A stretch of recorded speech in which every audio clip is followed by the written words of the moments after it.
ിലേറിയ സുബകവനാണ് ദഹാബിനു വേണ്ടി നടക്കണ കിസയതുപോലൊരു പാട്ടവനാണ് ദിനാറിന്റെ പായിൽ കിടന്നാണ് തൂക്കം ഇപ്പൊ നിങ്ങൾക്കറിയാലോ റേഷൻ കടകളൊക്കെ കെ സ്റ്റോറുകളായി മാറിക്കൊണ്ടിരിക്കുക. കേരള ഗവൺമെന്റിന്റെ നിയമം വന്നു അല്ലെ.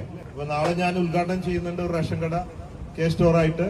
പിന്നെ റേഷൻ വ്യാപാരികൾ നാളെ മലപ്പുറത്ത് ഒത്തുകൂടുന്നുണ്ട്. ഒരു സമ്മേളനമുണ്ട് റേഷൻ വ്യാപാരികളുടെ.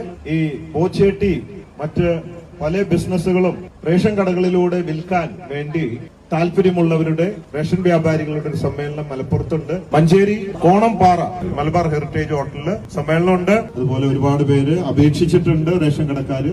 അപ്പൊ റേഷൻ കടക്കാർക്കും ഇനി വരുമാനം കൂടാൻ പോവുകയാണ്. അരി മാത്രമോ അല്ലെങ്കിൽ ഇതുവരെ കിട്ടുന്ന ഒരു സംവിധാനം മാത്രമല്ല, പല ഉൽപ്പന്നങ്ങളും റേഷൻ കടകളിലൂടെ ലഭ്യമാക്കാൻ പോവുകയാണ്. ലക്കി ഡ്രോ ടിക്കറ്റ് ദിവസം രാത്രി 10:30 മണിക്ക് നറുക്കെടുപ്പുണ്ടാവും. ബോച്ചേട്ടി വെബ്സൈറ്റിൽ കയറി നോക്കണം. ആർക്കാണ് 10 ലക്ഷം, കാറ്, ഐഫോണ്, 10,000-ൽ കൂടുതൽ ആൾക്കാർക്ക് ക്യാഷ് പ്രൈസ്, ബമ്പർ പ്രൈസിന് വേണ്ടി കാത്തിരിക്കുക. എത്രയാണ്? 25 കോടി. ഇതുവരെ 26 കോടി രൂപ നൽകി കഴിഞ്ഞു. 3 മാസം കഴിഞ്ഞപ്പോ ഒരുപാട് പേർക്ക് പ്രൈസ് കിട്ടിയിട്ടുണ്ട്. അതേപോലെ നമ്മുടെ എല്ലാ ബിസിനസ്സിന്റെയും സ്വർണ്ണ ആയാലും ബോച്ചേട്ടി ആയാലും ഒക്കെ ലാഭത്തിന്റെ ഒരു വിഹിതം പാവപ്പെട്ടവർക്ക്